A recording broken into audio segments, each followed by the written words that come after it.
Behind me you can see the new neighborhoods, building of new Jewish people back in the land of Israel. You know, in Israel we don't just build anywhere. There's stories behind everywhere where we build.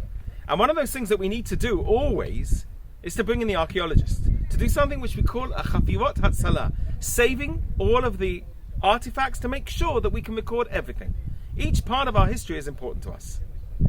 When we came to this place over here, we knew there was a town here, and it had been marked here in the 1950s and 60s already by previous archaeologists.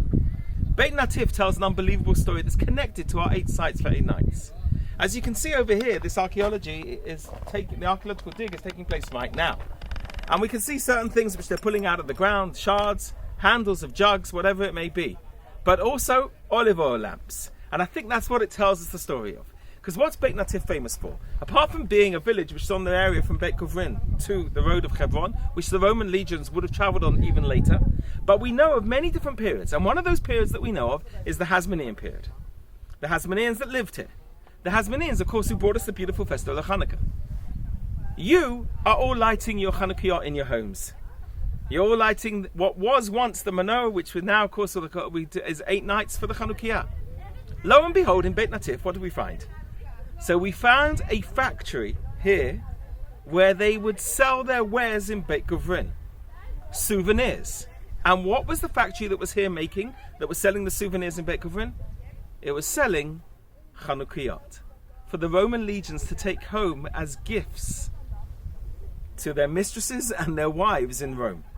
Incredible. This is what was being made in the place that we're now standing at.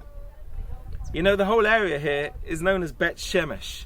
Shemesh being the sun, Shemesh that brings us the light of the beauty which we so much bask in during the day. But think about it as well, what Hanukkah did. It brought that beauty and that light into the darkness that the Greeks had unfortunately made us suffer so terribly. That light was being made here to be sold and then finally to go off to Rome. And then you make the connection in Rome.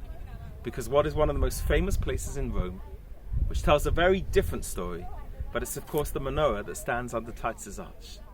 Don't be surprised, they knew what it looked like.